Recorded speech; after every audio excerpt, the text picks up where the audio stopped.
Board of Education. It is January 12th, 2021, and it is 5:01 p.m. And we will start with a roll call, and we will start with Nate. Nate Bryson, board member. Terry McCabe, board member. McKay Jensen, board member. Keith Rachel, superintendent. Melanie Hall, board vice president. Rebecca Nielsen, board member. Jennifer Partridge, board member. Gina Hales, board member. Stephanie Bryant, business administrator. Welcome those of you that are here. We are going to first start with the discussion of board leadership, graduation assignments, and also our committee assignments. We have to do a roll call. We just did roll call. Oh, we did a roll call. Has everybody been sworn in? The swearing in goes in at business meeting. Okay, that's right. Okay. So, okay. Ignore me. Let's see. Okay. Stephanie, do you want to just talk about how the board vice president and president nominations will take place? Sure. So during the business meeting, immediately following the oath, I will open up nominations for the board president. And depending on whether we have one or more nominations, if it's one, that person is then elected as president. If there's more than one, it goes to a ballot vote. I will then turn the time over to the new board president, and the new board president then opens the floor for nominations for vice president, and that same process takes place. Okay. Do we want to discuss nominations now, or are we good to wait till the business meeting?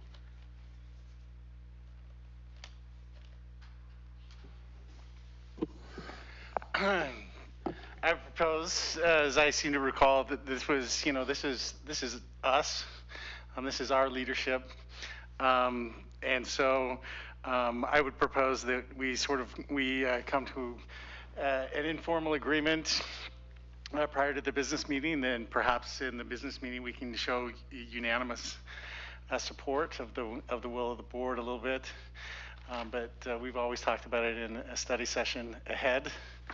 And found out where we stand and know what we're going to do. So we weren't taking time in the business meeting to sort of, debate or speak. Right. That it was sort of a business confirming vote, I guess. Well, I think Melanie's done a great job as our vice president and has shown good leadership, and I would, if she's open for it, I would want to nominate her for president. Well, I appreciate that, and I'd be willing to do that. So. She also knows Robert's rules, so that's helpful. I'm learning still. It takes a while.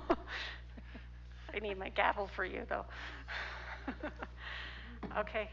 Any other nominations or considerations? I would nominate Rebecca as vice president. I like that idea. Thank you. I'd be willing to do that. Great. Okay. Okay, so during the business meeting, I'll just make note that those two nominations were made, and I'll ask one last time for the record whether or not we have any other nominations, and then we can move forward. Yeah, we can officially nominate later. Okay. Wonderful. Thank you. Okay. Next, we have a whole bunch of committees that the board sits on. Some of these committees I might be asking in the audience to help us define what the role might be of one of the board members on these. Some of them have already been taken by current board members that have been sitting on these committees for a while. So just so you know that they may not be open right now. The Adult Ed Advisory Board, Rebecca, you sat on that last year. Are you willing to sit on that again? Or I was thinking, Terry, this might be something that you might be interested in. Do you want to explain what you did? Yeah, I've been doing that for 4 years. It's not a major role in adult ed. It's just basically checking in with them, making sure they have things they need, taking their input and their feedback, and just cultivating a relationship with them so they feel like they have some support from the board. So it's like, what, maybe twice a year? About, twice a year. Terry, is that something you'd be interested in doing? Sure. Okay. I'm Welcome. new. I don't know what I'm doing. This is kind of how it goes. But we appreciate you. Okay. USBA Legislative Representative, McKay, this is the one that gets elected usually at USBA, but due to COVID, do you want to explain how that's going to be take place this year? So at the convention, normally, there are two. So our region elects delegates at large. Now remember, we seldom meet with our region. Our region is Murray and Tooele. And Tooele is going to be a single district region. We're going to initiate a group that will study and sort of have a realignment of the regions anyway. But we'll take care of that delegate and the alternate from our region in the spring meetings. But the delegate from each district also sends a delegate. So it's possible that we could have, I still have a vote as past president. If one of you are interested in one of the delegates, the region delegates, there are two from our region, and that's something that we do at the convention. That would be another vote. And then we have district representation, and that's the one that you would decide, I guess, on the agenda. Our district representative? Yeah, who's the district, who has the district Okay, vote? but going back to if somebody wanted to go be part of JLC? So the JLC that's the board of director, and they assign someone. And then I'll be, because it's sort of a strange situation right now with Tooele, I'll be I've committed to sort of pay special attention to the interests of Provo and Murray. And so that's that position for this legislative session. So Otherwise, Provo and Murray won't be it would still picking be anyone? Camille from, if it wasn't changed, So it would still be Camille will still be for Tooele, Yes, but you'll be representing us from Provo and Murray. that's right. And then Yep. in spring, will they choose a new? Yes, and then board of directors? once the regions are what's decided, so the main tension, I guess, with the regions is that there are 9 single district regions, and there are 7 multi-district regions, meaning small school district rural schools. It was already out of balance, so now with 10 and 7, we'll probably add another rural, or we'll add one that includes us. It's possible that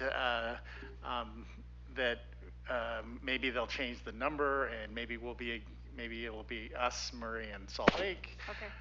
or us, Murray, and Ogden, or something. Something that is, but it's likely that the JLC will grow by 2 votes, not just 1.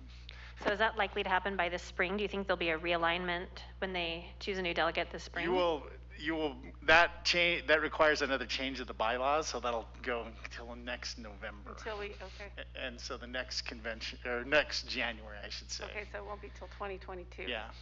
So then in the spring, we will have to get someone from Murray and Provo to Yep. be on the board of directors for the USBA. So we need board of directors, but tonight we can choose somebody from our district to Our represent us. district to represent the Delegate, delegate right. assembly in August. Can Jennifer, would you be interested in doing that? I'd be happy to. Is there anybody else that would be interested in doing that, representing? I'm always interested in the delegate assembly. I always like that, but I'm happy to try and go for one of the region. Okay.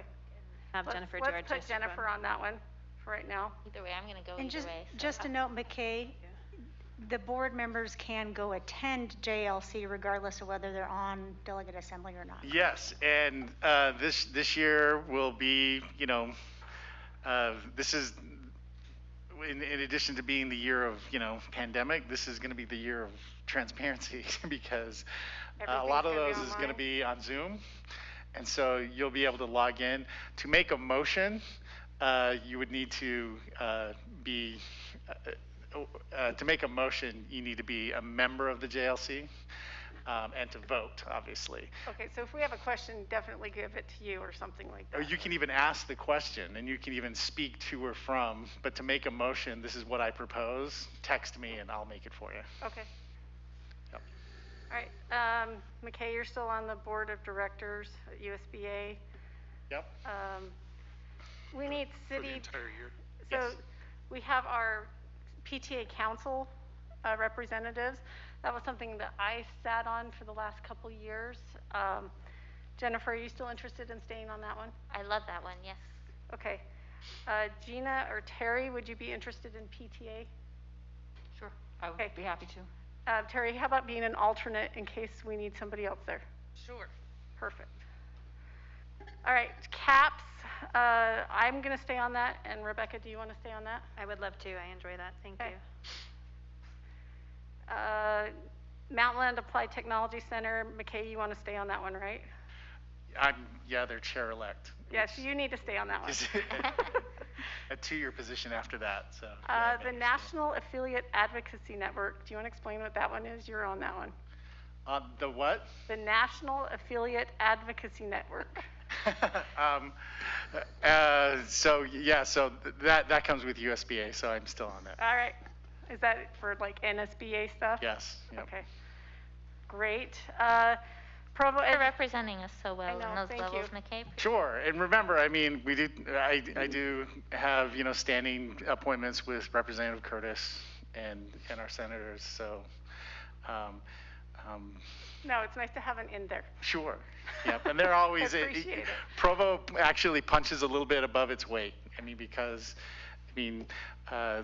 people recognize the name. Mitt Romney doesn't want to ignore Provo. Certainly John Curtis pays attention to Provo, but all our representatives, recognize us and never think of us as sort of a, medium-sized district. They think of us as, the equivalent of Alpine and Nebo, even though we're not. Okay, the next one is the Provo Education Association Provo Education Support Professionals Liaison Representatives. Jennifer and I were on that one last year. I'm happy to stay on that one. Jennifer, are you happy to stay on that one? I'm good either way. I'm fine to stay, but Is if there other people somebody really else, want it. Terry or Gina, are you interested? This is one where we just work with the PEA and the PESP. There's a lot of acronyms you guys are going to learn in the next. Is that teachers? Just so you Is that the guys teacher know. representatives? Teachers Uh, and the teachers and support support professionals. Teachers and It's- support There's two professionals. different groups, so, yep. I'm happy to sit on that. I'm interested in that, but I'm also fine not to. Okay. What about you, Terry? Are you You just tell me what to do. okay? I'll put Gina on that one with us for right now, and then the next is the Community Council Advisor. This is what Julie did, where she would go around and tell us, work with the community councils and make sure that we get our stuff into a good date. Rebecca, would you be interested in that one?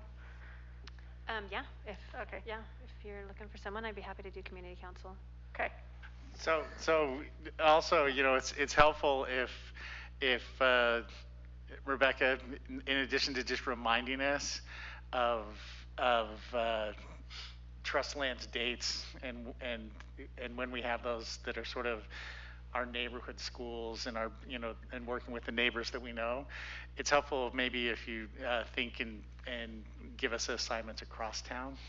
I'm sorry, you said give what? Give us just assignments to like visit a community council a couple Oh, times I a understand. year. Assign community council Yeah. visits. Okay. Yeah. Okay, I can do To that. say, hey, this is your school this year, in addition to the one you do the report for, And- go and visit this one. Typically, we like to kind of cross town on this, right? Go visit Yeah, schools I that mean, aren't necessarily in our area so we can get a little bit more exposure and to different Yeah, schools. And we're board members that are supposed to act, we get elected from a district, but we're supposed to act with the whole district in Right. mind, and it's nice if we know the whole district. I can come up with a schedule.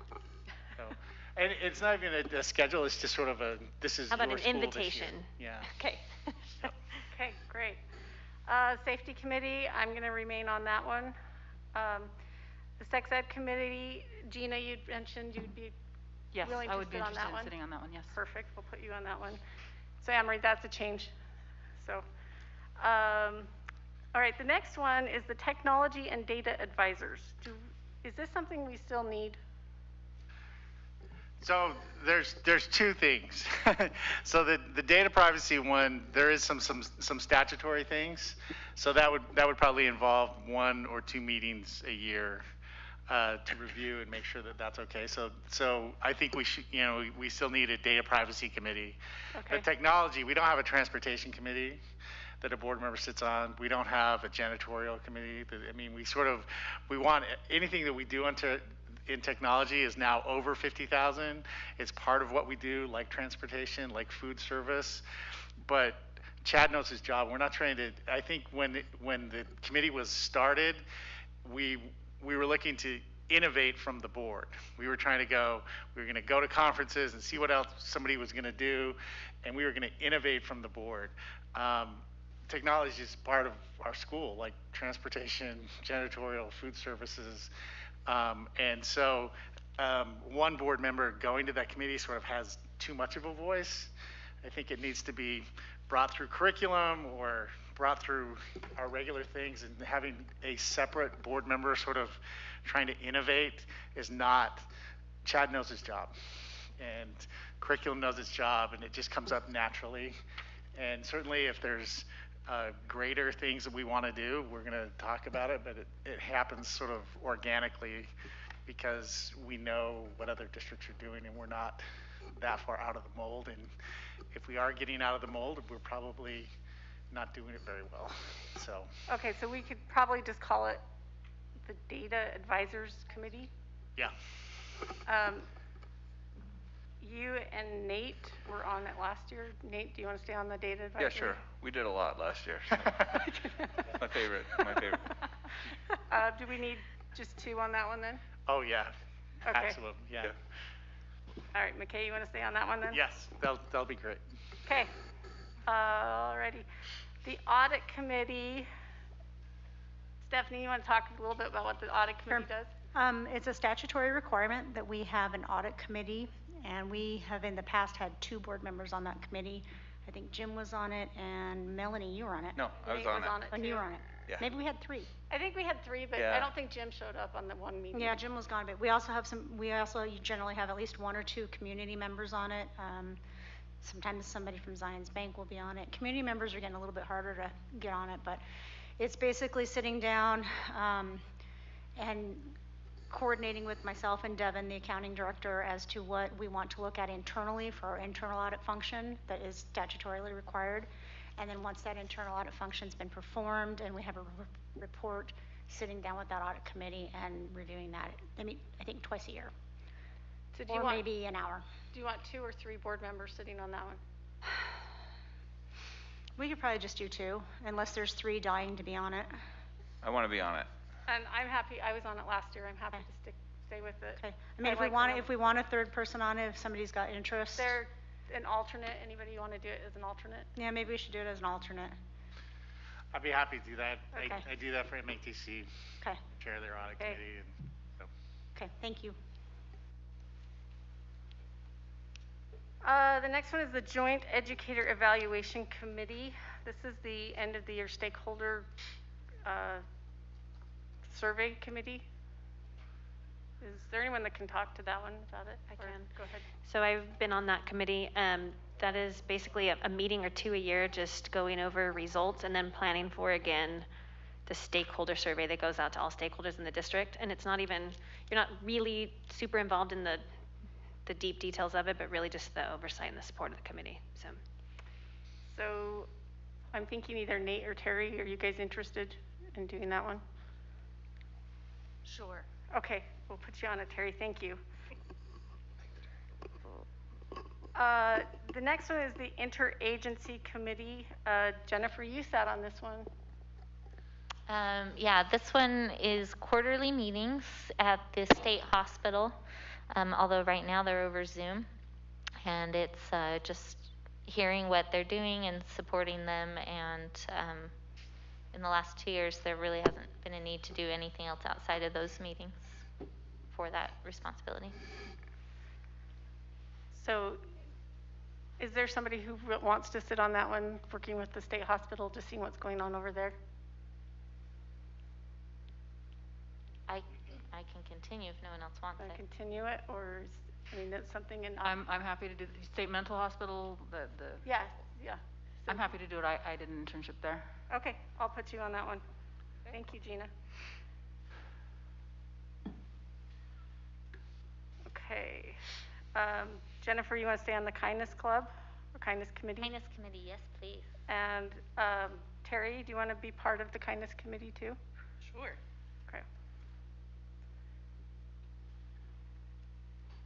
Okay, the next one is the foundation, and I'm going to have Doug explain the role of that.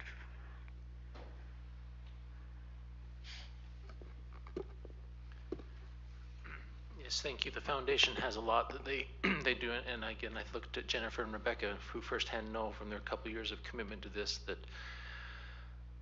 you show up and with the other parent volunteers, community volunteers, you kind of roll up your sleeves and say, how can I help? So it is one that while you are participating and attending monthly meetings, there are some initiatives that we do. And typically in the fall, we do some things around some teacher awards for grants.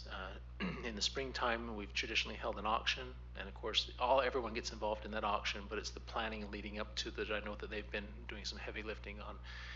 Then sometime in the summer, we've also done some things to raise money for Camp Big Springs with the golf tournament. So those are kind of the main three events currently, but it does have a monthly meeting. And again, I just give my appreciation to Jennifer and Rebecca in the time that I've been working in this role to how much they get engaged and volunteer to take assignments, to get involved like the other parent and community volunteers that are there. It's not necessarily required that you probably pull as much weight as Jennifer and Rebecca have been doing. They've been real advocates, frankly, to get very involved there. And I think it's been more on their interest and willingness to serve. So at a minimum, a monthly meeting, and then those events that I talked about, helping and picking up opportunities to serve in those spots. Does that help? Any other questions? Yeah. Any questions for? Could I just add? Yeah, go ahead. A lot of what we're trying to do is build community connections so that we can have more opportunities for people to donate to the foundation. So some of that is just making connections with people, whether it's businesses or individuals in our community. Thank you. So who would like to be on the foundation? I'm fine to continue with it. Okay, Jennifer, you'll stay on that? Is there somebody else? I know with the safety committee, I've got a lot going on right now. I'm happy to help support where I can, but I'm happy to do it. you want to be on it, Gina? Thank you. Okay.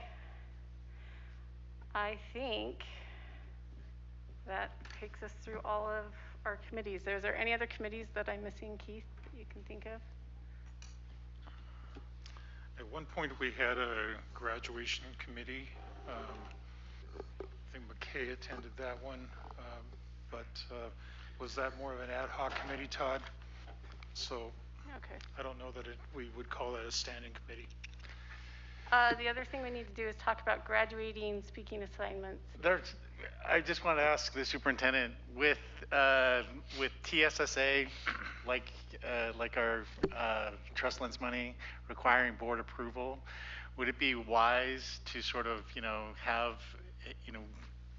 a person that sort of goes, this is what the board is thinking, this is what is acceptable, as those plans are sort of formed out so that's done a little bit more with board involvement from the first and then approved. I mean, that's because that's a new account, but they keep putting money in that.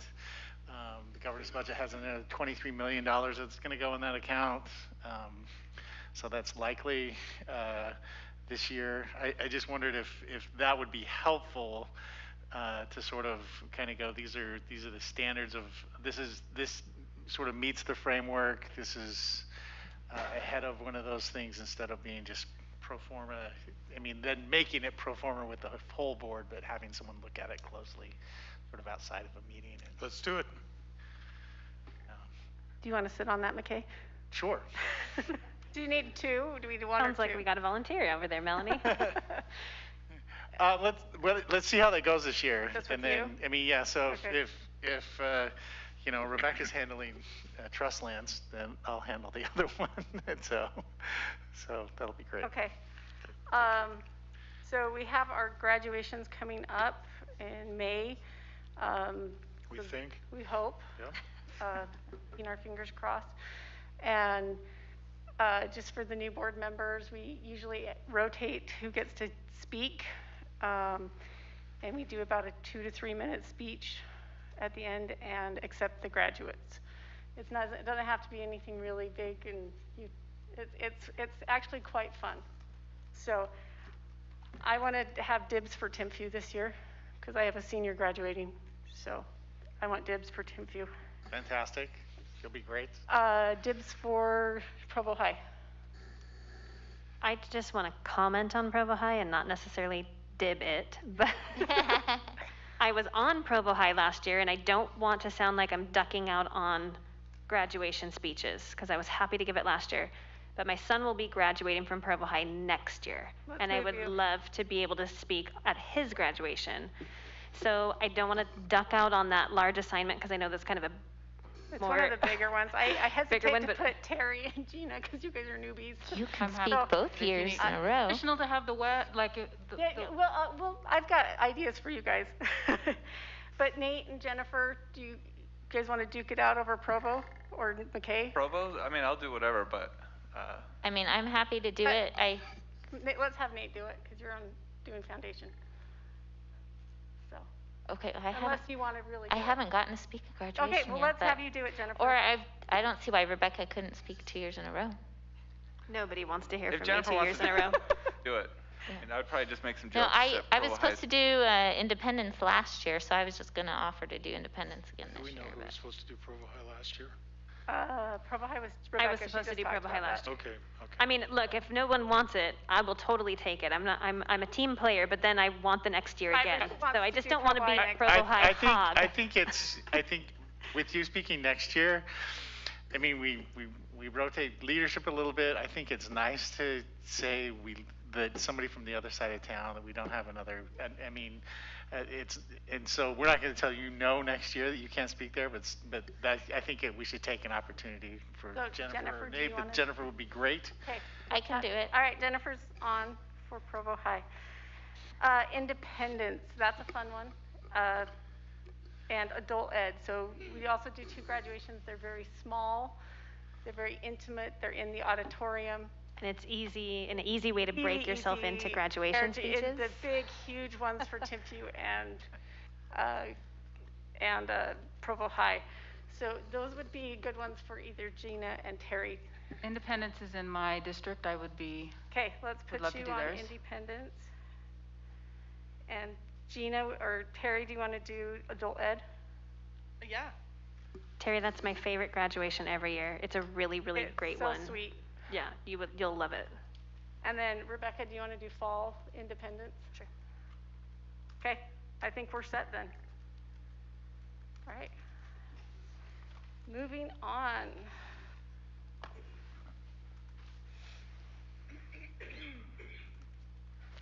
I got logged out.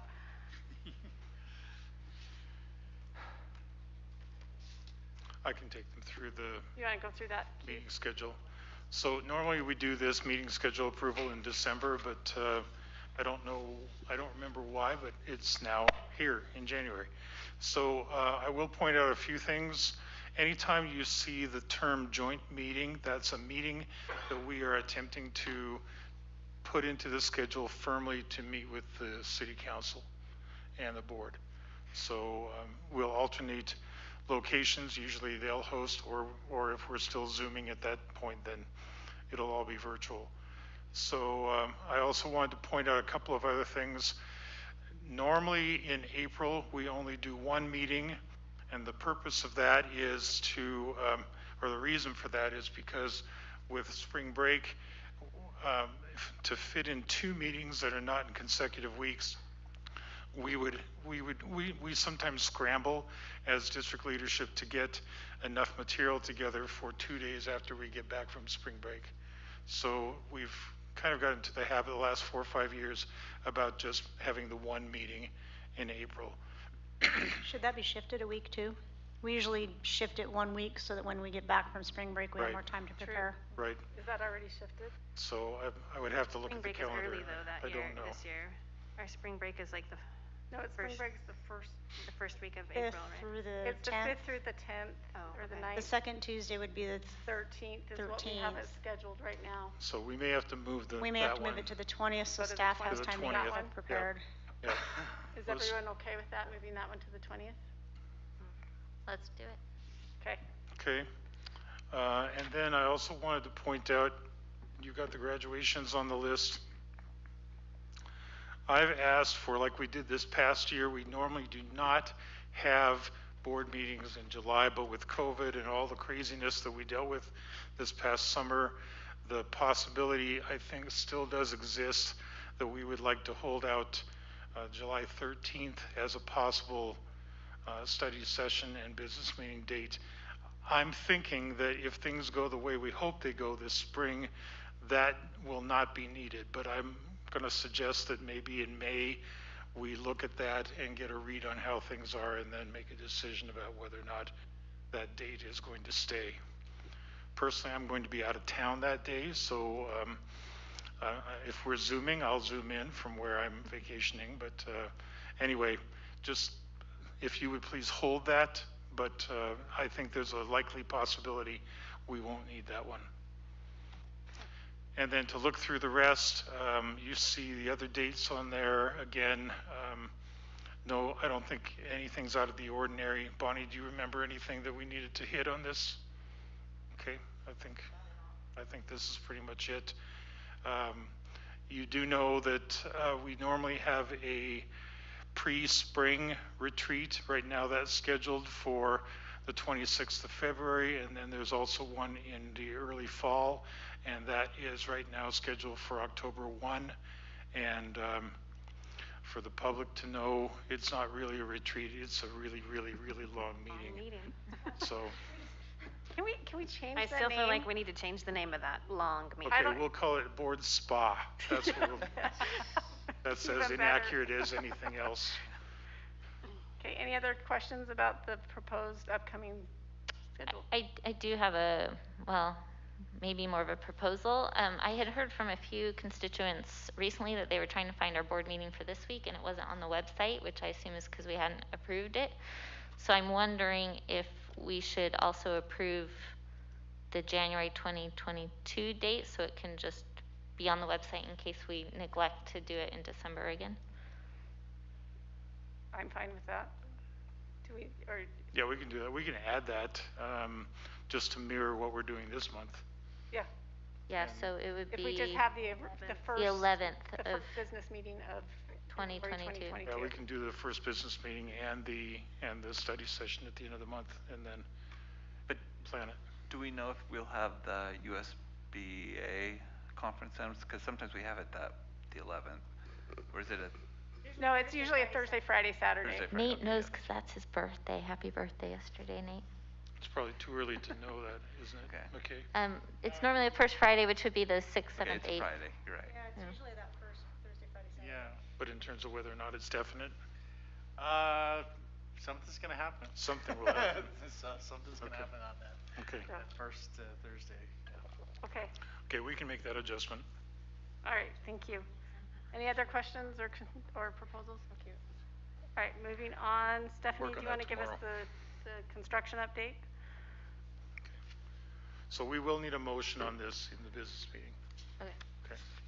Okay. Okay, not a lot to report on construction with the break, Christmas break, you know, we had 2 weeks where some stuff wasn't getting done. Obviously, jobs like Timpview High continue to work because they're not school people, so they were still working. But an update on Timpview High, the South Gym is currently running on budget and on time. It should be completed in April. And then again in April and May approximately, we will probably begin to break ground for the main phase 2, the main building of the academic wing. We are still scheduled to go out to bid in May for that as well. Part of that bid is now going to include a complete north gym build. We were going to just do piers, seismic piers underneath it to bring it up to speed, and the cost is cost prohibitive, that it's going to make more sense just to do the whole thing. It's going to add maybe $1.5 million to the budget, but we are still within our $80 million budget. So Mark's feeling pretty comfortable with that. CMS had an HVAC, a large HVAC project going on. It is now complete. Mark made a note that it used to take 2 to 3 hours to get that school heated up from one end to the other, and now it takes about 10 minutes. Wow. So, and it is much more efficient as well. That's on The Kenview? CMS. CMS, Centennial, Centennial, thank sorry. you. My notes have initials, I should be using full names. The CO2, the carbon monoxide project that we had to do to stay within state code is complete, so all our schools are up to date with CO2 detectors. And just a report real quick that custodial continues to provide disinfection out at the school, keeping up with things related to COVID, and facilities and maintenance folks help out where they can when needed there. That is my report. Stephanie, I have a question about the Timpview construction. Is there going to be any seismic or engineering testing done after the South Gym construction is finished?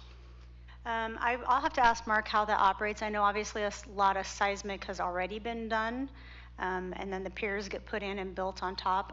I will ask Mark if that gets tested again after that's complete. Because my concern is, what if the construction has affected the rest of the building? We don't know.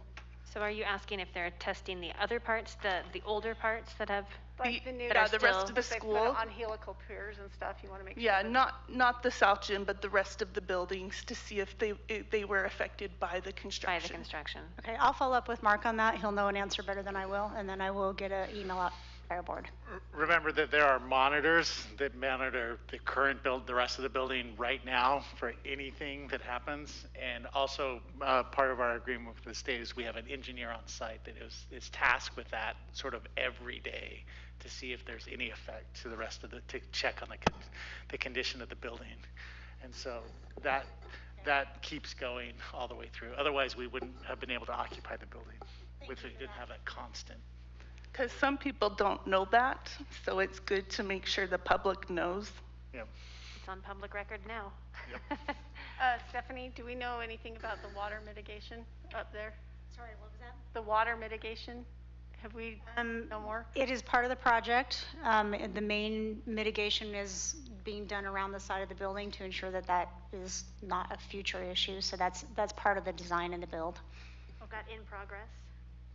I believe it would be in progress as the wing gets done, but on the south side of the gym, it should be also in progress. And Stephanie, just to clarify, on the South Gym, we've had questions about the brickwork we can see on the exterior.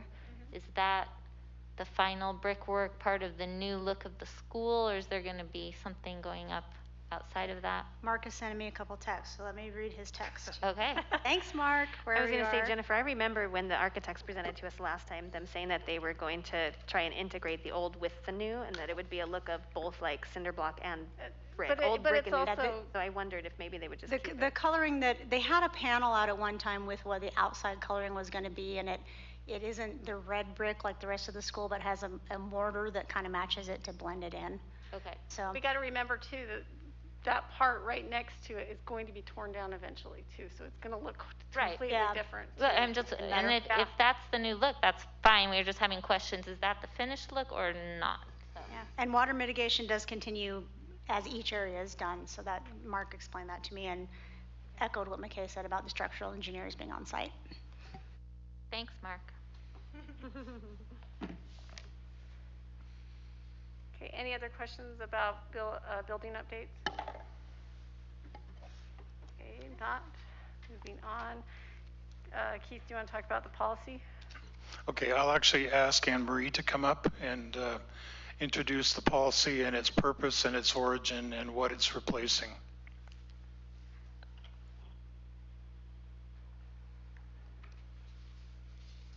Good evening. So we're proposing policy 4406, which is actually a replacement of the only prior assessment policy we had, 4405. And it's largely to meet federal and state requirements. The prior policy only included the state requirement for opting out of testing, and you'll see that the new policy is more comprehensive. It has 3 associated procedures and 4 associated forms. It's general in nature and includes the language that's required from the state and the federal government. Anyone have questions for Anne Marie on this particular policy? And we're supposed to have this policy on our books, is that correct? That's correct. Right, which is one of the Yeah. reasons why they give us some good language for us to incorporate, and then we bring it to our board to get it approved. Yeah. Okay. It's pretty Okay. self-explanatory. Any questions? I'm sorry? I was asking any questions for Anne Marie? All right, thank you, Anne Marie. Okay. Did you raise your hand, Gina? Okay. Okay, thank you, Anne Marie. Stephanie, budget requests and adjustments. Okay, this is becoming our favorite topic at board meetings this year. And we have some new grants that we need to get into our budget. We have a new grant from Utah County for tobacco prevention. That grant has a revenue stream as well as offsetting expenditures, so there's no increase expenditure-wise to the budget. And we also are putting on the CARES funding, which was specifically for the high school extracurricular testing. We've used that funding mostly for PPE and whatnot that goes along with that testing. Most of that's spent and reimbursed already, but we have to get it into the budget. Again, that's a net zero as well. Can I ask a question about that one with the tobacco one? Who uses that money? So the way that they did it was when the governor had extra CARES funding left over, they sent out a couple of additional grants in addition to our first really big grant, and they were specific. So one of them was specifically for internet access and hotspots out in the community for kids to be able to get in online and work, and one of them was for the high school testing. So the money that we've needed in order to pay for staffing or PPE such as gloves and nurses' gowns and all those things that have gone along with the testing are coming out of that grant. I think she asked about the tobacco one. Oh, sorry. You were talking about the CARES one, just to clarify. Right? Yeah, the tobacco preventions, that's a district-wide one. I think I don't know if Doug, are you over that? Is that mostly towards the secondaries? Yeah, it's an effort for the tobacco cessation and vaping and all those sorts of things. So my prevention specialist, Lauren Schoenwald, is overseeing that grant in conjunction with the county as far as initiatives to take to try and have less tobacco, vaping, those kinds of things. So it's initiatives we already are doing, with just some additional funding to support us. Great. Stephanie, is approval and business meeting on that one. Sorry, is the CARES Act money you were talking about is that all extracurricular with the new testing that the governor said? So I don't know if Todd, you want to answer this better than I might be able to, but we started off testing active spring sports, and now we're going to have to start expanding that out to such things as choir and what are some of the other things that have to be expanded out? So we started with about 300 kids a week, and we're going to be bumping that up to probably between 1,200 and 1,500 a week. Yes, good evening, and first welcome to both of our new board members. I look forward to working with you. In response to the question, we started testing in-season athletes prior to Christmas break. So any student that was participating in a winter sport at either Provo High or Timpview and at Independence, we put them on a 2-week rotation of testing.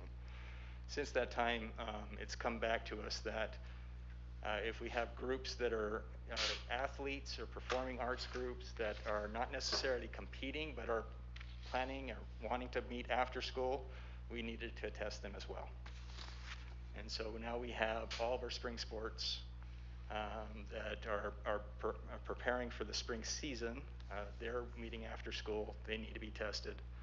Performing arts groups, dance, choir, band, they're being tested.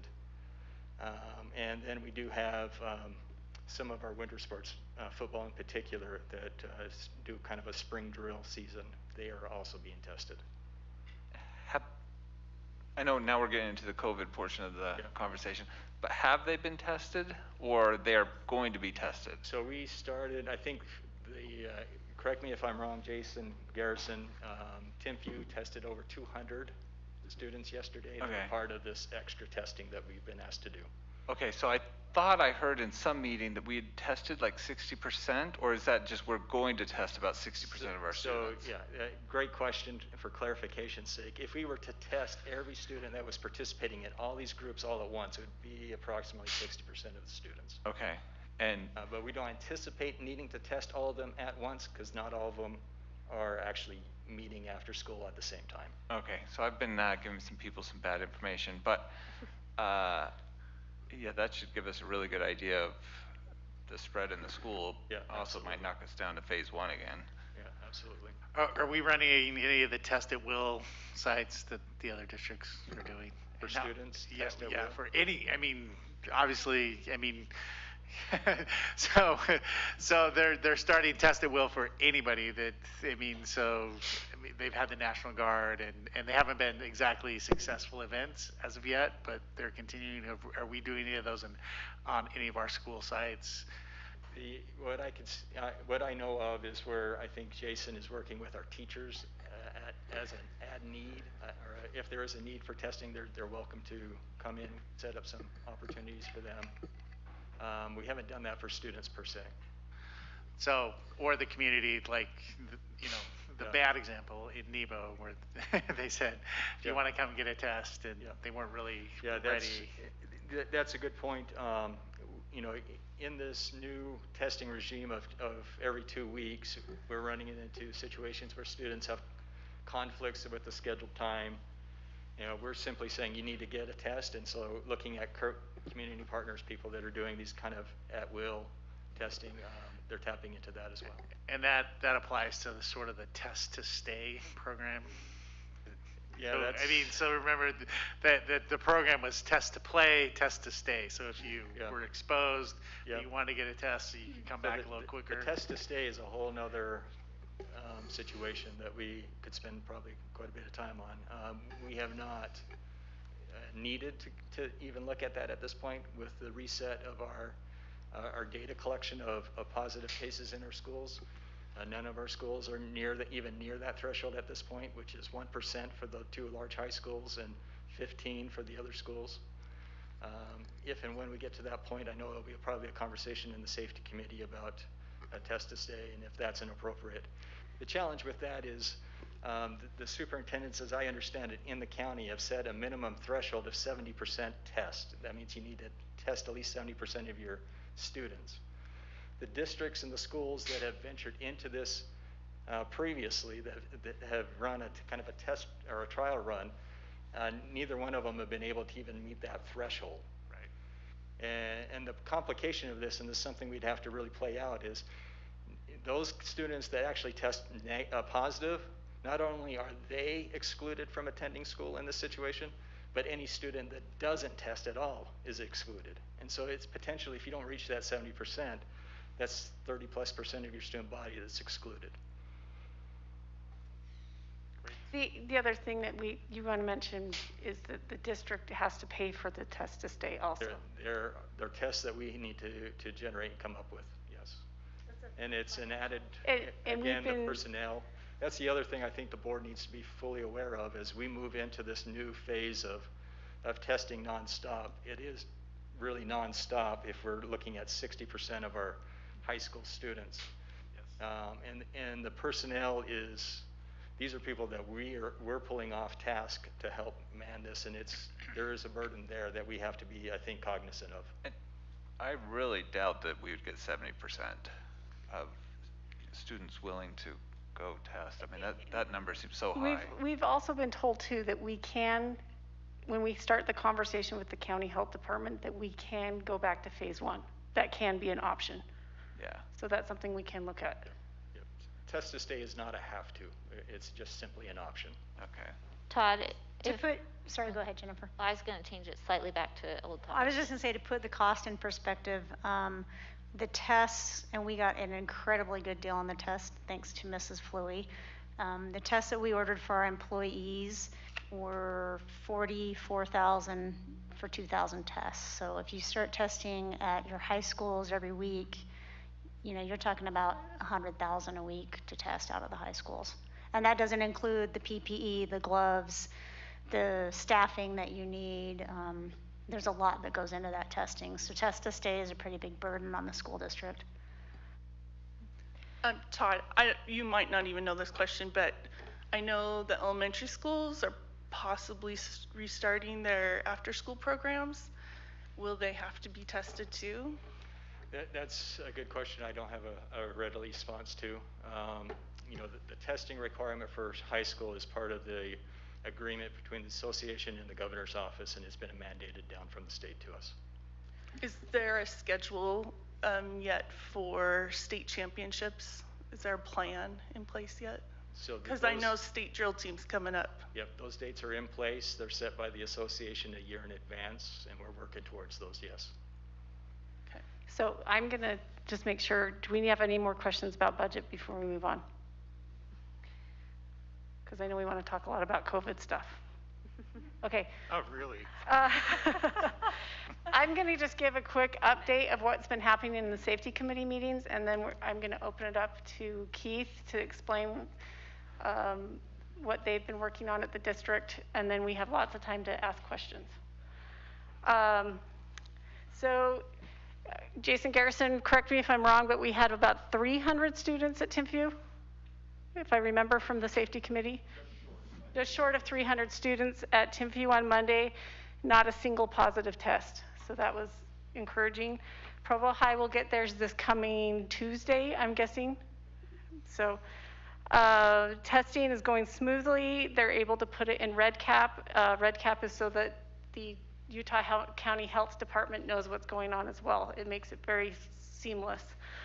Let's see.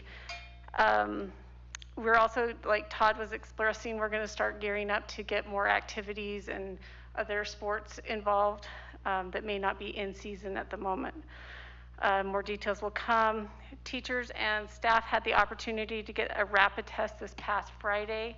We had about 80 participants, and there were 0 positives from that as well. The vaccines will be available tomorrow to staff. We will be doing this based on age first, and and if there's a teacher that feels risk, should they contact HR? So if there's a teacher that feels like they're high risk, please contact HR, and they'll be willing to work with you. Just so you know, Alpine and Nebo are doing something similar based on age. We will have around 500 doses of vaccine tomorrow. This will fluctuate depending on each week. We receive about 8% of the allocated doses that come into the Utah County Health Department. So we currently have about 1,200 staff members that have expressed interest in getting it. We've had about 1,400 responses. We encourage the rest of the staff members to please fill out the form so that we can know how many we need to get and how many more people we need to vaccinate, but we encourage you to get the vaccination. We had an opportunity on January 7th to reset our numbers. So looking at our positive numbers, currently every school is under 5 positives at the moment. There's not a school that's over 5. Just to make people aware of this new state mandate of guidelines for COVID that came around December 18th. The new guidelines consist of reducing the number of quarantines in the school. As a reminder, these guidelines are only for exposures that happen in the school. Students, teachers, or employees who were exposed to someone with COVID-19 do not have to quarantine if, 1, school can verify they were both wearing face masks, the person who was exposed and the person who tested positive, and the person who was exposed does not have symptoms of COVID-19. In the past, the school district started conversation when we hit 15 or more at any school. The state has revised this. Schools under population will remain at the 15 positive threshold. If the school is above 1,500, which is Provo High and Timpview High School in our district, we look at 1%, which is about 26 for Timpview and about 22 for Provo High. Back in December at our board meeting, we requested the district to research the idea of getting more time for students, more face-to-face time. Our district is currently in phase 2. which consists of Monday through Thursday with early release, and Fridays with online. We plan with the plan that the superintendent will present to us. I can say that the district has been very thoughtful and deliberate in their suggestion. This was not rushed into. So Keith, go ahead. Okay, thank you. So as Melanie just stated, on December 8th, we as senior leadership in the district were charged with the challenge of developing a way to increase the amount of contact time between students and teachers. We looked at two main options. These were options that the board had been kicking around a little bit in advance. One was to extend Monday through Thursday, the hours of those days, and the other one was to extend the week. Council met several times to discuss this, and we came down slightly in favor of extending the week rather than extending the days. One of the challenges for high schools in particular, if we're going to extend the days, we have to build in lunch times into that. We're required to exercise extreme social distancing guidelines for lunches, which would mean that to do that, we would have to carve the number of students up into probably 4 lunches a day, which would disrupt the entire day. Kind of defeats the purpose of extending the day for more contact time, simply to have all that disruption going on.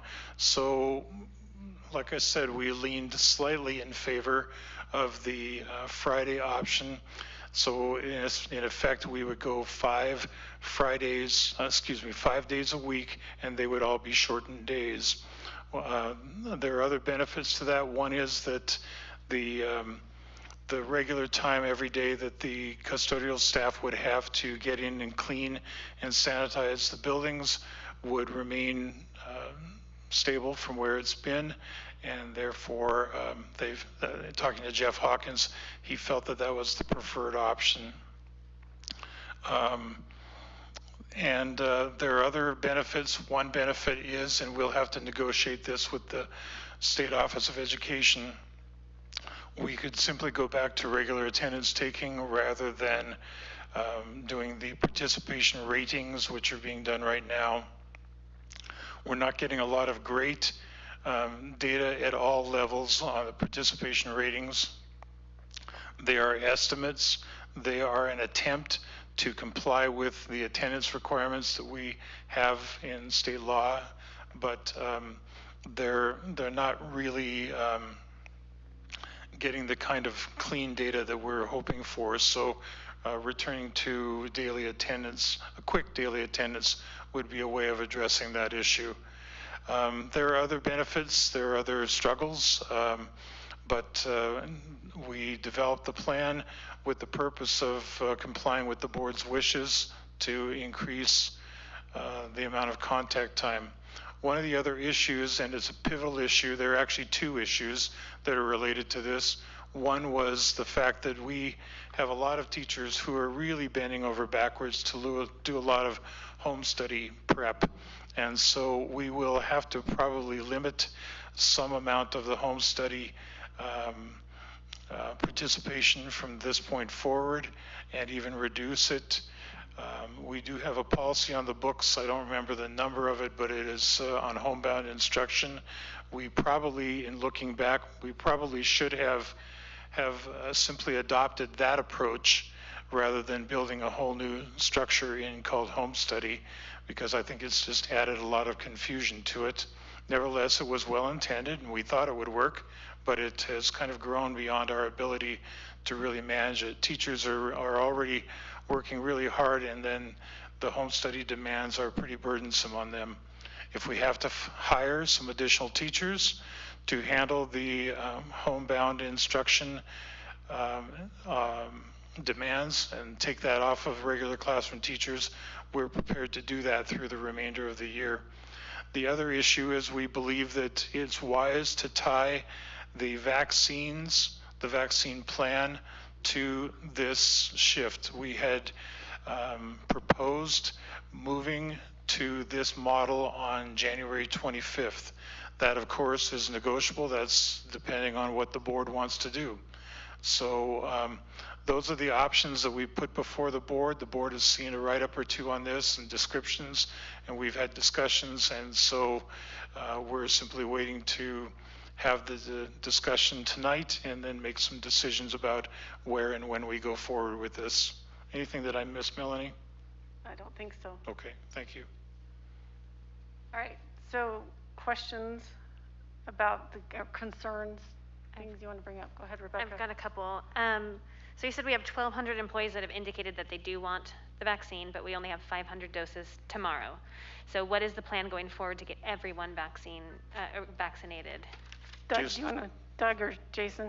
We can give an update on those numbers. I think just prior to board meeting, we looked and we're probably at 1,600 responses roughly with 1,400 requests for the vaccine. So we just continue to get increased response. That's about 88% of those that have responded say they want the vaccine.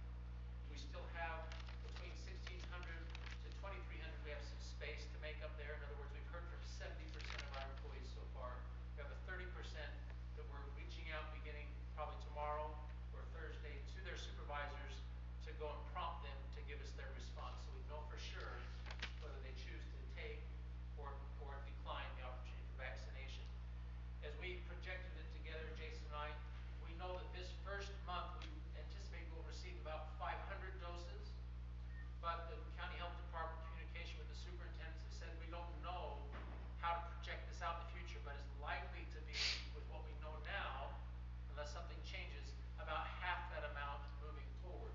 So if we get 500 first week, but then 250 doses the subsequent weeks, we projected probably looking at a 6 to 7 week time frame before we could probably get about 80 to 85% of our faculty and staff all vaccinated. That with the first dose. Knowing that second dose is then asked for after 28 days with the Moderna vaccine that we're using. So a second dose then follows at least 28 days after first dose, which is also built into the volume of vaccine that they're preparing for us.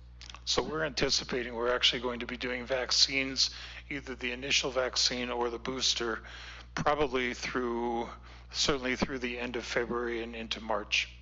And so we'll also potentially be doing some first doses and second doses all at the same time, because those will overlap, correct? Okay. And also, Rebecca, to answer your question, this is one of the reasons why we need responses from everybody in the district, one way or another, even if they're simply going to say, no, I'm not interested.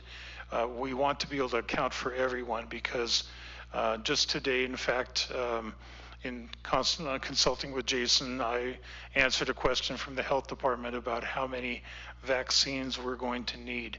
They need to plan, because of course we're not the only organization in the state that is needing vaccines. So I told Suzanne that we need 1,400, but that number is likely to go up. And so we will give them an update when we have that. We need all employees of the district to fill out that survey so that we know how many want the vaccine. Then we can build out our plan very effectively. Okay, great. Thank you. Also, I'm interested in learning a little bit more about reinstating the attendance policy. If we go with the 5 days a week and bringing that back, is it going to be exactly like it was last year? Is there still going to be any kind of leniency? Because I know before we had that 10-day rule where if you miss 10 days or more of school, then you've got to go to truancy court. And so I'm just curious about if we're still going to have some kind of modified attendance policy, or if it will be exactly the same as last year. Has that We been haven't discussed? really studied that in the detail of being ready to implement it. We just know that the benefit of being able to run a regular attendance policy is there with the 5-day-a-week option. That's one of the things on the list that we'll have to get clarified before we move forward. Okay. I like the idea of reinstating the attendance policy personally. I think it is good to bring back a little bit of accountability. But I just was curious how lenient it'll be. So I'll be interested to hear that when that comes about. Yep, we'll have that. We would need to make some accommodations. I got an email from a constituent today who, earlier in the fall, they had family members who were out for 5 weeks just because of the COVID quarantining and things like that. And of course, we wouldn't want to penalize those students. Absolutely. Well, yeah, I know my oldest son would already have missed the 10 days. He's had pneumonia and he's had interesting health problems all winter that weren't even COVID related. So I know we would be, I'm sure there'd be some leniency like we normally have with medical things and whatnot. I just was interested. Anything medical would likely fall into the homebound instruction policy, and therefore we would support the students as they're off school for a period of time due to medical reasons.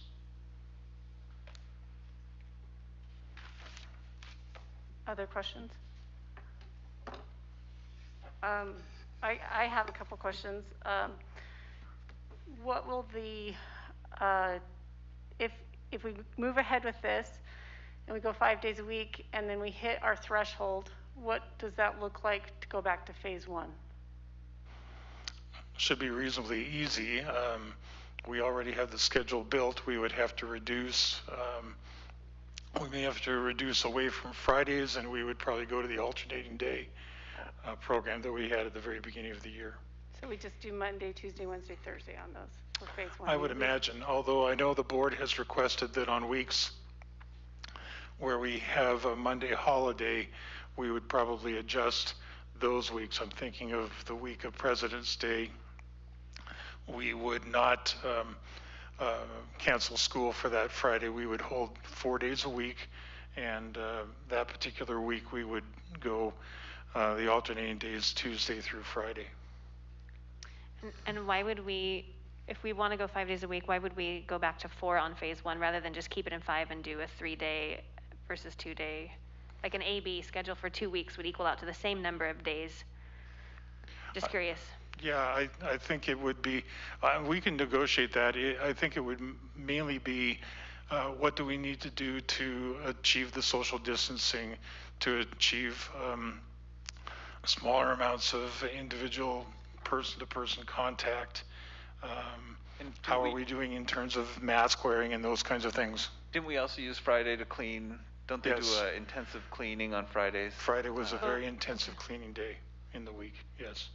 And would the teachers need any kind of more prep time, any kind of additional prep time in a phase 1 situation? Would that be something that would be more encouraging for them if we had to go back to phase 1 to have that extra day again? Yes, because remember, phase 1 has a little bit more online demands from students, and therefore teachers would need some additional time for both prep work for the online program and also for the residual grading and student contact, student consultations, those kinds of things online. And if we did a return to phase 1, we would anticipate it would be a temporary 2-week type thing. That's really what it's kind of become a default to in the region as well as in our district, that it's an opportunity to slow things down for a 2-week period of time, and then we return to where we were just before that. When we're in the safety committee, we look at the numbers and we also look at, when are kids going to be falling off of that 14-day window so that we know we can kind of project that out of, I think we're going to be under come the following Monday. It's about what, Wednesdays we make that call? So, okay, and then Jennifer. Where are we at on our staff, not burnout, but like sort of, we were worried about subs and how many people are out or what's going on, or we have that red line of we can't operate the school. How far back are we from that red line? Are we still right there? Are we pushing constantly towards that red line?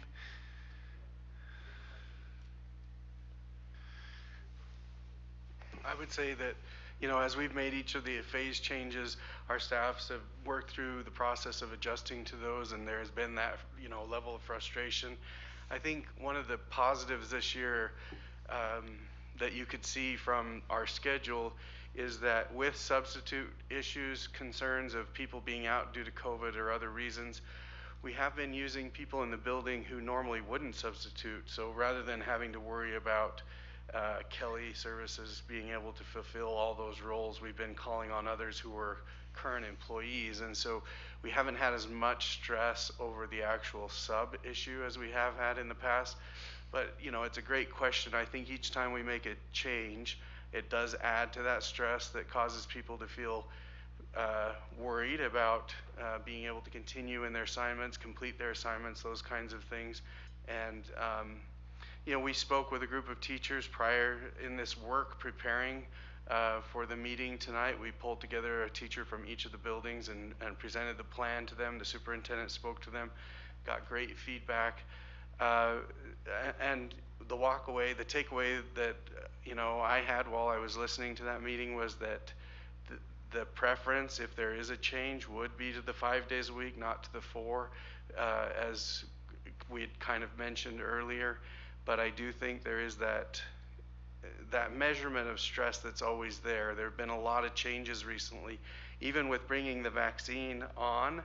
We did use age as one of the factors to determine who got the vaccine this first round, but we also used people who had identified as having high risk. So we went with that group first. We had a number that had come forward and identified as being in high risk. And then from there, we used age as the other factor to determine the invite for this first round of the 500 vaccines. So, I understand, one thing we learned is, our district doesn't turn on a dime.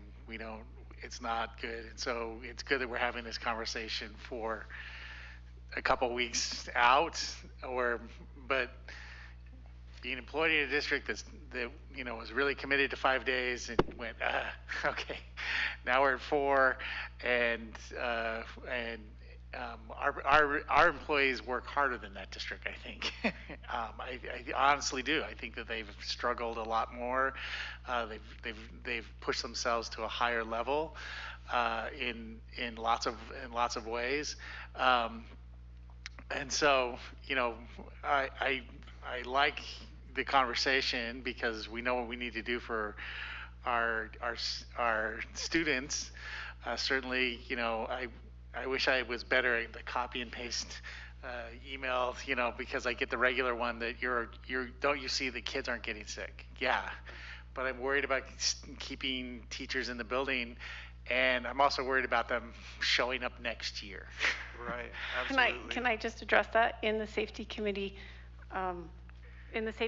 we have addressed that we watch very carefully what our staff levels are, and knowing that could be a reason to have to either go online or move back to phase 1. That's to me is what's driving our attention is what our staff is sick, or if they're not. I mean, even things like people forget child nutrition. Yes. If we don't have enough child nutrition workers or bus drivers, those things affect our district. That's right. Yeah. Yeah, and I would agree. And I think, some of the other things that I've heard anecdotally since we did meet with that group of teachers is, some of them did have the question about, why are we looking at maybe a possible change when things are as high as they are in the community, those kinds of things. So I think, this isn't, everybody's super excited about going to a greater amount of time, but on the other hand, we heard very clearly from teachers that they're as worried about students as we are. So I think that's right now the rub, or the give and take, is about how do we increase the time without getting to that line of stress for our teachers and being able to support students as much as possible. I had a question. I'm new, so I don't know the answer to this, but do the employees who need mental health care, do they know where to go to get that? That's a great question. So we do, as a school district, we have the EAP, it's the Employee Assistance Program, where they can reach out, and we've shared that information multiple times with all employee groups. But I think one of the important things that we did that's a step beyond that this year is we made available to all employees our social workers who are located at every building in our school, to say they're a first line of contact. If you're in a point of stress and you need someone who can help you with support and it's confidential, you can approach our social workers and visit with them. And they have resources from there, the social workers do, about continued contact and continued support. We've been very concerned about that. So we've been trying to make sure that we make available to all of our employees, not just our teaching staff, but to all employees, many resources that they can use at this time to try to get that level of support. Question, how did the teachers feel, did they talk about how much time they would need to prepare for this if we did this shift?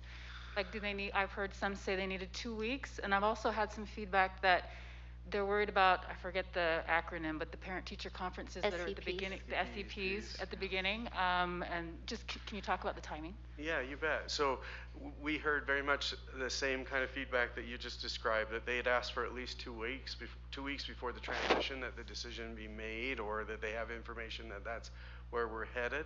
That was some of the feedback. The other feedback that we received was that some of them suggested maybe we could wait until after SEPs. SEPs are scheduled for the first week of February.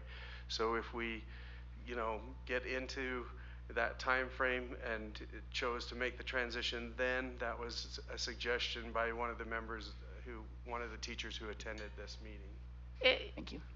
Going along with that date, if we waited till after SEPs, would the majority of our staff have at least the first dose of the vaccine?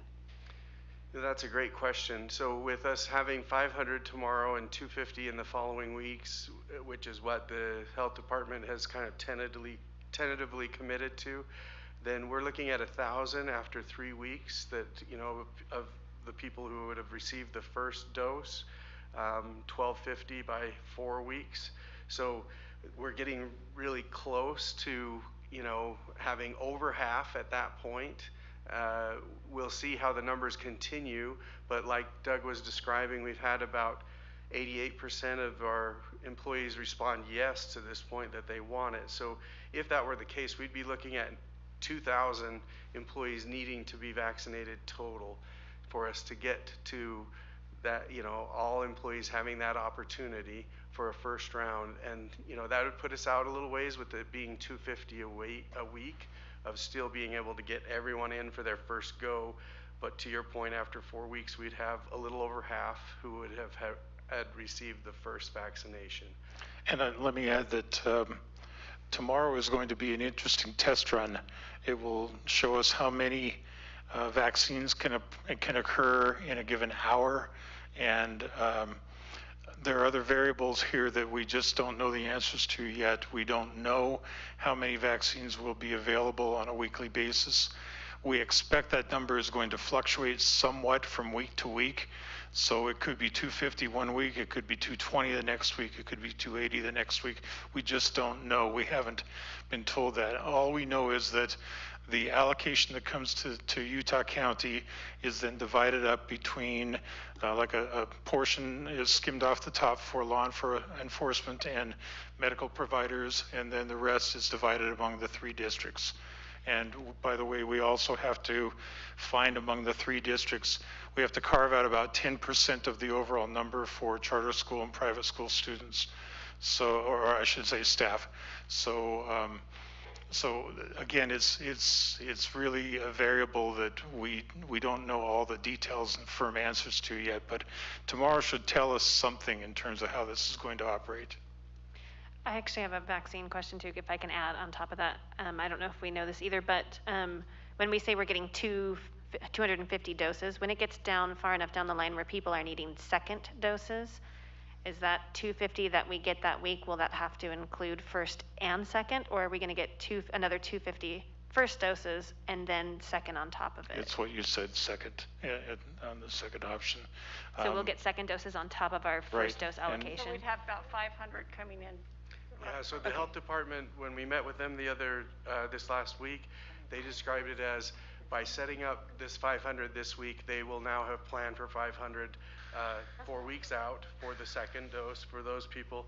And then with the 250 as being new, we will still be in that process of giving new at that time. Okay. So first time vaccinations. On top of the first donations. I mean, yeah. not But by donations. week 4, we should have a good system in place of knowing how to get people through quickly and efficiently. I'll also add, so this is an odd politics thing because they're trying to moderate expectations, but those numbers are going to go up quickly on the availability. we will not be looking at 250 that are available in week 4. Those are going to go up quickly.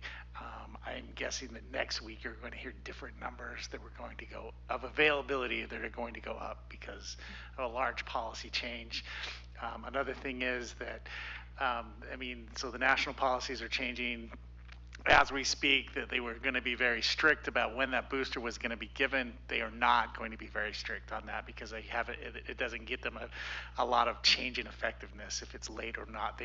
They want to get as many first doses as possible, and that's a new change. They were actually holding, half of all manufacture back, and they will not do that anymore.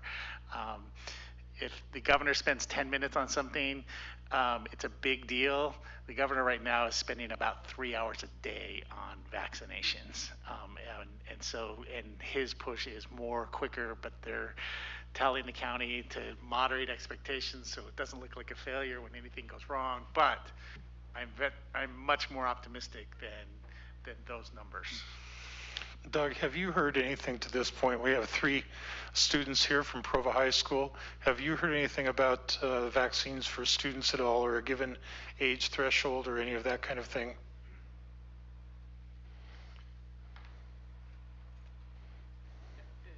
Thank you. Good question. The approval of using any of the vaccines currently through the FDA has based on what the studies were done, the trial state studies, and those are only currently verified as being approved for 18 and older. So now again, we do have students that become 18 during their senior year that could be ones who could qualify for that at the point that that's available. Even with some of our employees, some of you are aware we have employees that are under 18 that do sweeping in the schools at night and this, that, and the other. They can't qualify because of the FDA regulation for being 18 or older in order to receive the vaccine based on that approval. Thank you. Ladies, I don't know how that's going to affect you, but at least you know. I gotta say, I was very depressed because I got an email that said I was so old that they wanted me to get the vaccine. So I said no. Me too. It's pretty sad. Yeah. So, Jennifer, did you have a question? Yeah, I've got some questions probably for Todd, I think.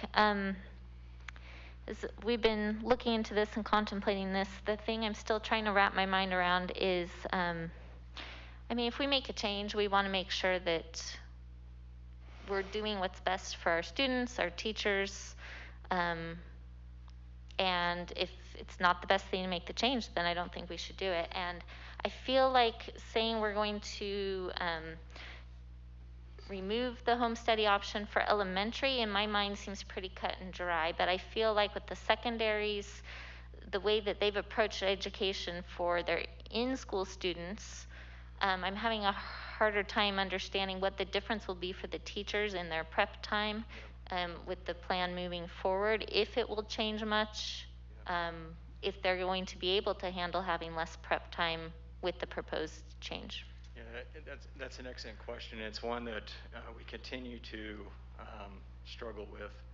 I'll take you back to the original thinking behind home study. It was originally thought of as a way to manage the number of students that we anticipated or expected that would be out up to now 7 to 10 days due to quarantine or so forth. These are kids that are typically in class, but because of exposure or illness, they have to step out for up to 2 weeks, but they intend to come back into class. And so the original thinking was that that transition back and forth is hard for the student, and it's really hard on the teacher. As those students come back in, they need to catch those students back up. And so the original thinking behind home study was that teachers could, I shouldn't say simply, because it is work and it has been a burden to them. I want to acknowledge that. And many of them have gone beyond and above and beyond to really try to serve these students. But they would post work to their Canvas where students would have access to it. They could try to stay as current as possible during that 7 to 10 day period, but then would be able to hopefully more smoothly transition back into the class. What has become obviously the real challenge for us is that home study quickly evolved into something much bigger and much broader, a much bigger problem, where we have students that have wanted to have that expectation of the teacher for upwards of the entire quarter, the whole grading period. And I think that's really been what the burden has been for our teachers in the secondary schools, is how do we try to serve them as well as serve these kids that are maybe sick, as well as the kids that I'm teaching every day.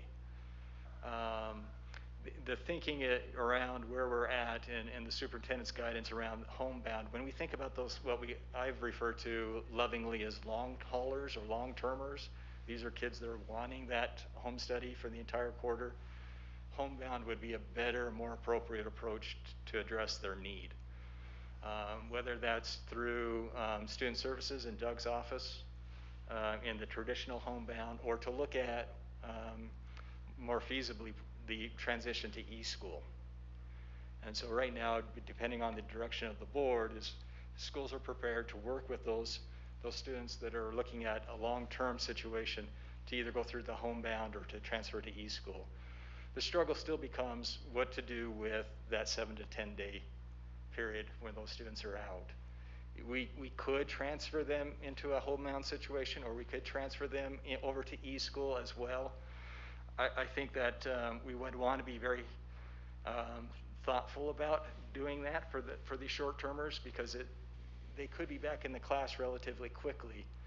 And if the curriculums are not lined up, if there's not real clear communication about the learning, whether in homebound or with e-school, there's going to be a challenge for both the student and the teacher as they, again, transition back into the class. What I've heard pretty consistently from school administrators is that we seem to have a reasonable handle on that 7 to 10 day period. Is it a burden? Yes. Is there additional work with it? Yes. But I think the flip side of it, there's going to be work one way or the other, because they're going to have to transfer those or transition those kids back in when they do return to school. Okay, so here's another question I thought as you were talking. And I don't know if you'll know the answer, so I apologize. But thinking today, I walked past my 9th grader as he was on his Chromebook and asked what assignment he's working on. And he told me he was watching a lecture for one of his classes. He has never missed a day of school this year. And yet he's watching lectures occasionally from some of his classes. So are teachers feeling a stress of meeting certain standards, and so they're trying to give the kids extra work? Or is this something that if we do have an extra day of school every week, the teachers will not feel that they need to put all of these online for all their students? Or I think that's an excellent question to be considering. I couldn't speak specifically to your situation, obviously, but I know that many of our teachers are feeling a burden of trying to catch students up. I mean, I think they universally see that this year has really had an impact on what has been traditionally the learning trajectory for students. I think of an AP class, for instance. Informally, I've heard that some teachers are as much are behind from where they would be traditionally. I'm certain many of our teachers are feeling that extra burden to try to provide as much as they can for students. And that's where I think they're just going to continue. There are some that are going to continue to go above and beyond and try to do the very best they can. That's my concern. There was that consideration of going to 4 full days and continuing to have that Friday as a prep day, online day. It sounds nice in theory, but I know that there will be teachers that will be filling that day one way or the other, and they're going to try to do the best to recover for kids. And we just have teachers that are that committed to them. Sorry. You got anything, Jennifer? So, okay, I kind of want to just walk through the numbers and see if I'm understanding it correctly. So up until this point, we had about 5% of our students who would be quarantined at any one time. And so they would be serviced by teachers. And then we had about 0.5% that would be sick, missing because they're actually sick. And then we had, depending on the school, but up to 5% that chose the at-home option. Yep. And then we had the 20 to 30% of students who in the participation grade, we just didn't really know what they were doing. That's right. And so for a teacher, they were presented with almost 50%, 40, 50% of students that were on their rolls but don't show up in class. And so that created a great amount of stress, and then they had to reach out and they said, oh, it's all these kids, we have to do a lot of stuff for them. Yep. If I'm understanding it right, the idea is to move the 5% who are at home to e-school, because if they don't want to be in the building for whatever reason, probably that's the best place for them. The quarantine numbers have been dropped by the state. They were about 5%. I think today they're at 1.3. Something like that, yes. And then we have the sick that's still about, I mean, it was low today, but it's like 0.5%, we'll say. So that's about 2%. And then what are we going to do with the 20 to 30% of students who we just don't know what we're going to do? How are we going to reach out to them? Because they seem like they are the problem that the teachers have been bending over backwards and killing themselves to address. And I don't know if we still have an approach to address that problem. That is a problem, and let me kind of say that that's a group that's existed pre-COVID. I wouldn't necessarily quote those numbers, it being that large. It may have been that large, but we've traditionally had a continuing efforts to try to re-engage kids into learning. And our teachers are doing the best they can. And in normal circumstances, you're eventually seeing them face to face, and it makes that a little bit easier. The challenge now is whether we're face to face or not. But that group has always existed. The group that has been sick and needed to step out up to 2 weeks has always existed, and teachers have always found a way to manage that. You know, the new twist this year has been that long-term home study. That has been really something they haven't had to deal with in the past, that we've added to their plate. And so I think finding a way to remove that. And I know many of our schools working with them, our administrators have talked about how they've reduced that specific group quite a bit. In fact, we're talking about perhaps a dozen to 2 dozen in each of the schools now, where, you know, before we were seeing much larger numbers. With the exception of one elementary school and one middle school. One middle school. Yeah. Yeah, and they're making efforts at this point now to try to reduce that number. But back to your original question, Nate, that group of students that disconnect from learning in general, that is currently and has always been a difficult group for us to try to reach. And I know that the schools are trying to find every means possible to try to reconnect them. I think one of the positives of our participation score that we've utilized this year, it's helped us identify that in different ways. And I know that schools have used that to try to reconnect that specific group, making phone calls, reaching out to parents, doing other means just to try to check in on that student to try to reconnect them. Okay, I mean, those are the kids that I'm worried about, and that's why I want to move to this phase 2.5. But do we go towards that goal by moving, or are we just mainly doing this to reduce the effort on the part of teachers and kind of give kids a couple more hours in class? I think every effort we can make to put a student in front of a teacher is a positive move in the learning trajectory. I think every effort we can make to try to reconnect the kids that disconnect from learning for whatever reason, we need to be making. Whether or not this will move the needle enough, I think that's yet, I couldn't forecast that tonight. But I know our buildings are very concerned about these kids. I hear about it all the time. Along with him, just going along with that, we moved from phase 1 to phase 2 at the high schools. Have we seen, with that group, are we seeing a better increase of participation from phase 1 to phase 2? It's a great question. I don't know that we have enough time per se because of the break with the holiday. We haven't been in phase 2 long enough. We haven't been really in it long enough to really determine one way or another if it's moving the needle. Okay. My question is actually for Doug. and it's really so the public knows the answer to this. If parents keep coming up in school board meetings and asking, saying that their kids are struggling, but do the parents and the students know where to get the mental health care that they need at the school? Yeah, the difficult thing, Terry, with individuals who are struggling with mental health is to know and have the confidence to outreach to somebody. So many times while people self-identify that I'm having a hard time with, say, depressive symptoms or something like that, they'll seek help, but oftentimes it's people who observe them. That is part of the challenge that I think that Board Member Bryson alluded to, that when we're not seeing kids, there's not as many eyes on that are helping to take some of those protective measures to be aware that someone's struggling, someone's become more reclusive, someone's perhaps not themselves. So it is a challenge with individuals that are staying home as opposed in class where there can be multiple eyes who say, I'm a little concerned about so-and-so, and the conversation can start.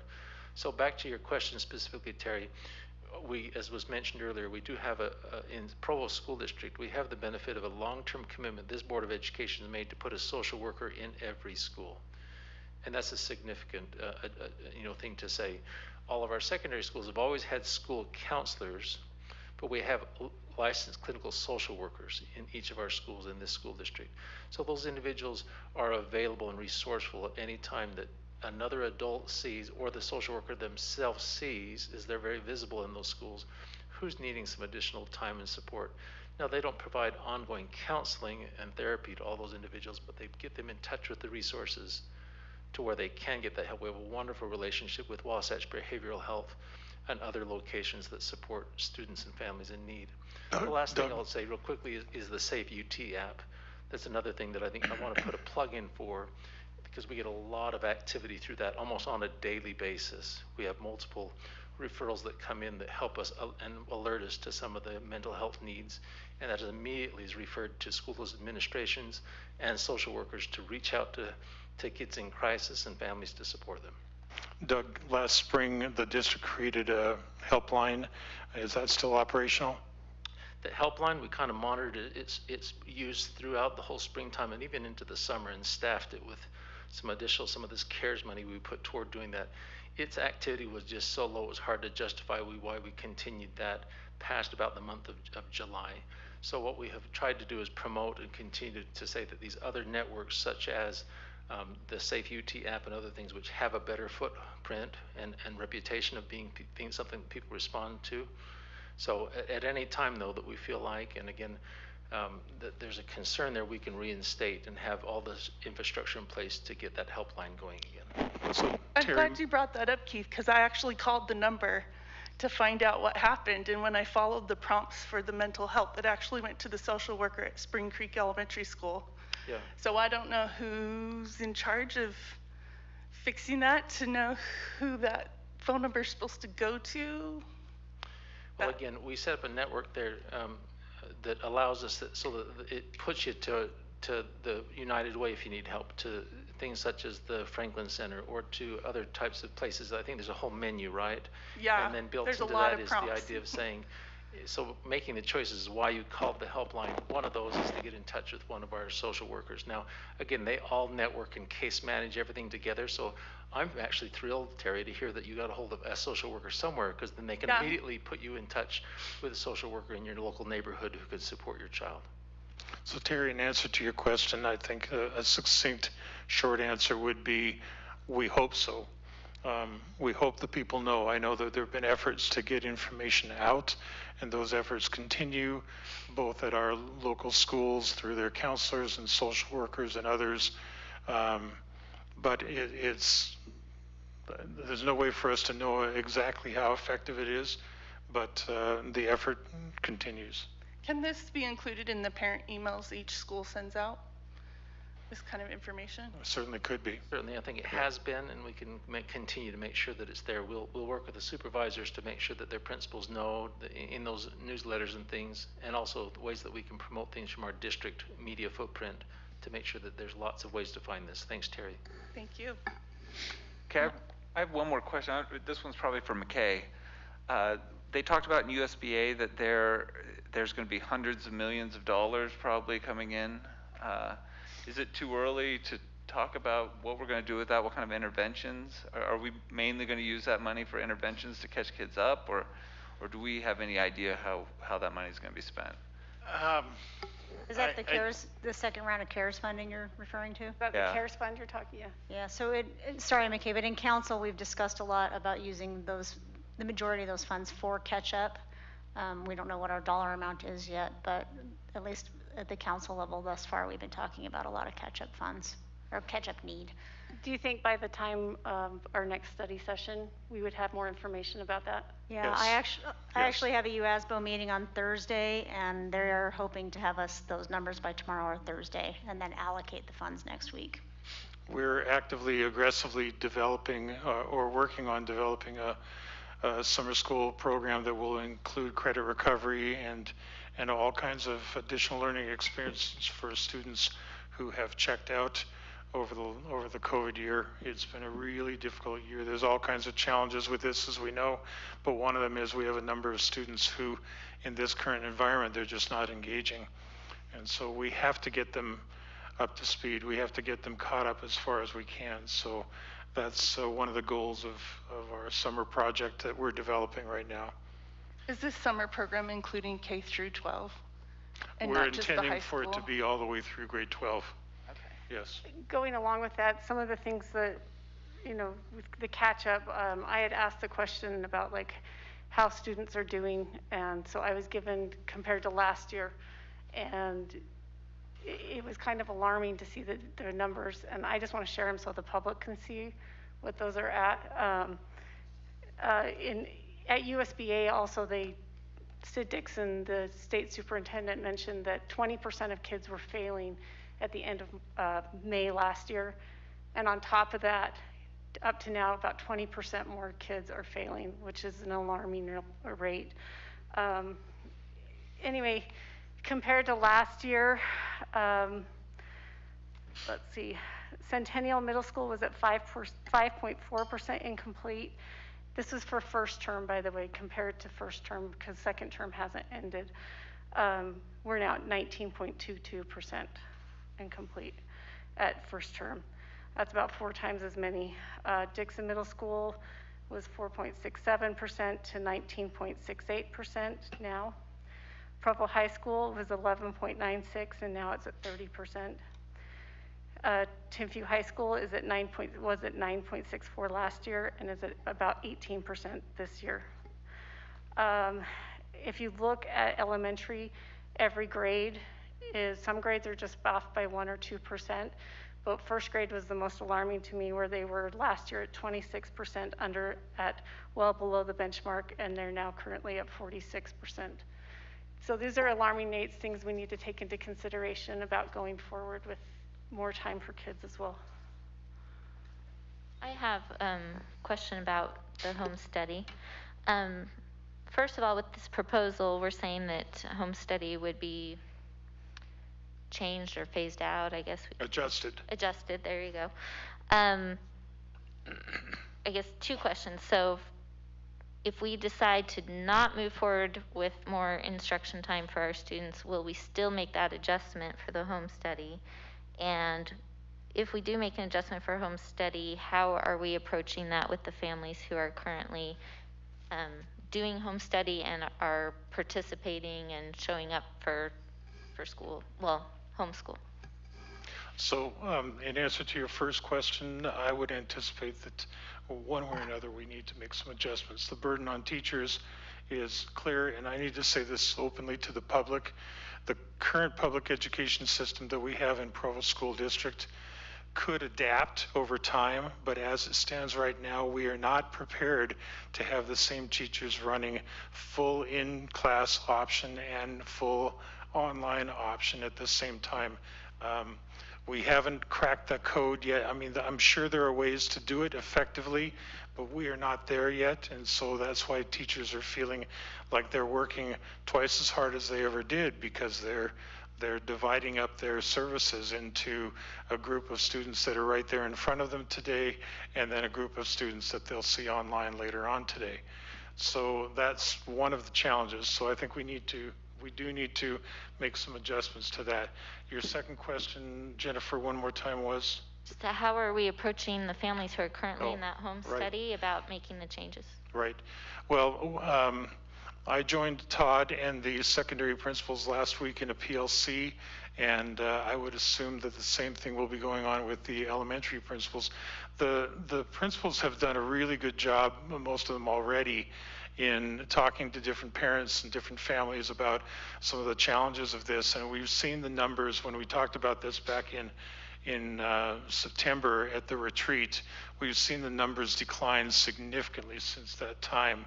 But we do have two schools in particular that have numbers that are comparatively very, very high.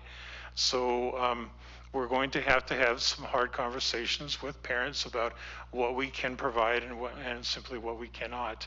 Now, we may be able to do a little bit better than just shut people down, because we don't want to lose our clients. We want these people to have confidence in the system and to come back. But the reality is, we may have to hire some additional staff to help with this.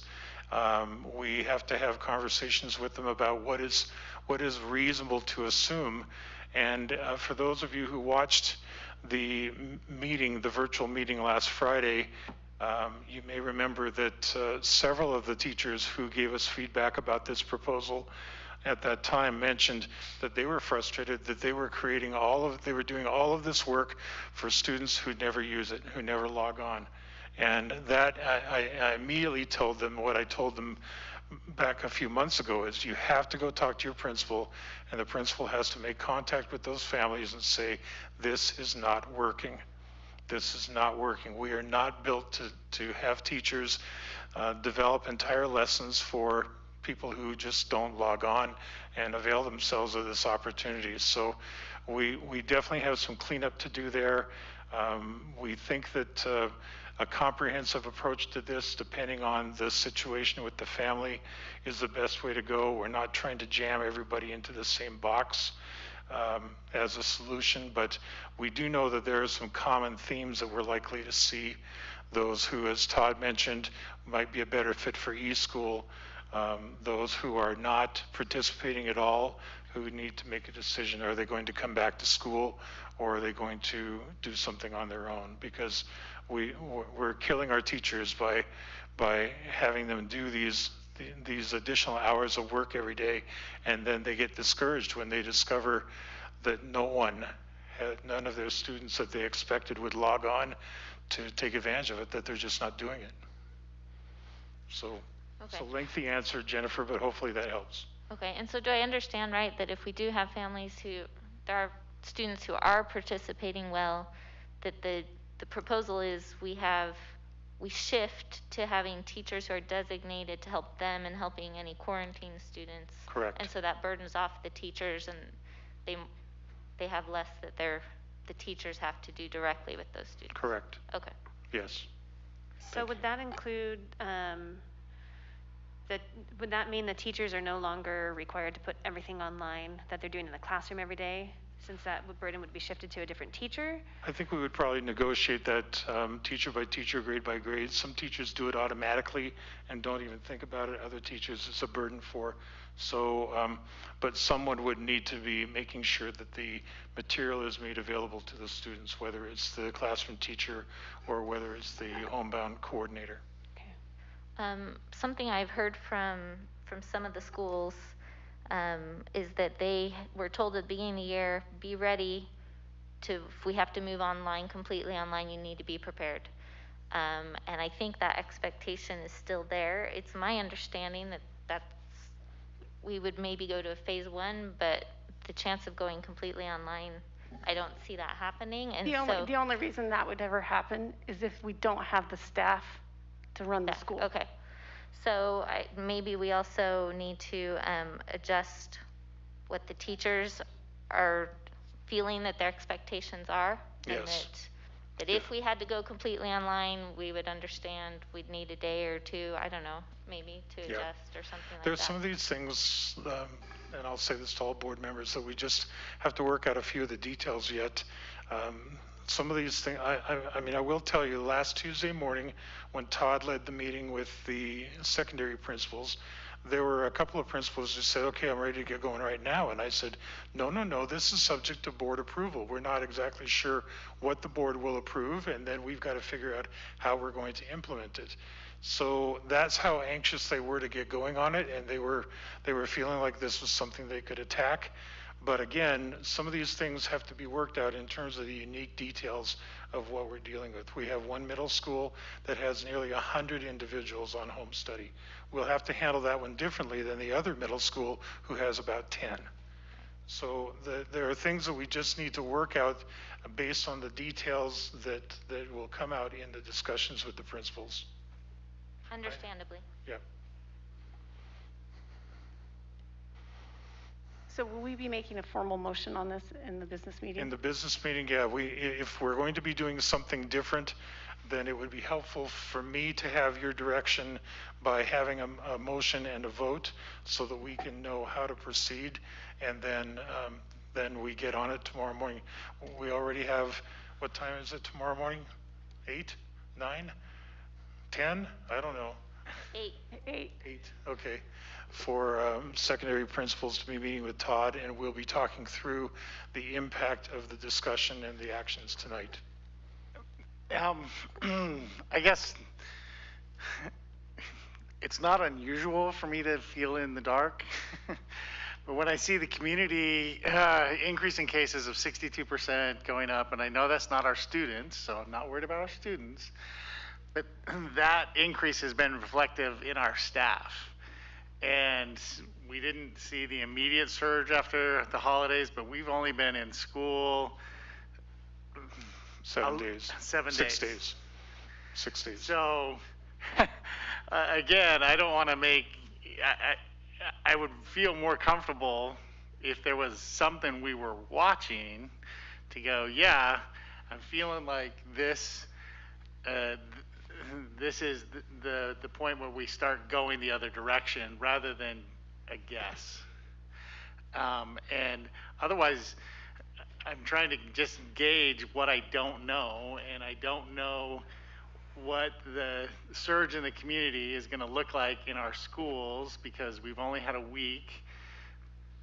We've had really responsible teachers and everything else. So coming back from the holidays, yes, but you know, I'm just worried about that. I don't want to rush because our breaking point is not our students. Our students are so resilient and so great, and so they've done everything right, and they've proven masks and distances, and our students are not getting sick. It's that janitors, bus drivers, everybody else, and I wish I just had a better feeling of where we were, what the curve. I don't even know what the trend is among our adults. Would it be? I'm just going to throw. Well, tell you what. Can we continue this into the business meeting so I can finish up what's in our study session with the consent calendar, and then we'll come back to this in the business meeting? I think we definitely need to have a lot more discussion in the business meeting. All right, let's plan on, let's postpone that, the rest of that to our business meeting. You should have each had a chance to look at the consent calendar. Are there any questions on the consent calendar? All right. Looking at the upcoming calendar items, the PTA presidents and principals meeting has been canceled. Is that correct? Yeah, it happened today, actually. Huh? It happened. It happened took place today. Okay. And the study session on the 26th, PTA executive meeting on February 2nd, the USBA meeting Day on the Hill. Is that actually happening up at the Hill? No, it's a Zoom meeting. That'll be a Zoom meeting? Yeah. Okay. And then again, PTA Presidents and Principals Founders Day, is that happening? You should probably keep it on the calendar, but I believe that The luncheon I don't think is actually happening that day. the luncheon is not happening. Ashley has other plans for that. I think it's just for the principals and the PTA presidents stop in and pick up a little gift. Right, but it's not a lunch this year like normal? Correct. Right. Okay, and then a study session on February 9th. Any questions on that? Okay, is there a motion to adjourn? So moved. All right, we will meet back here in 5 minutes.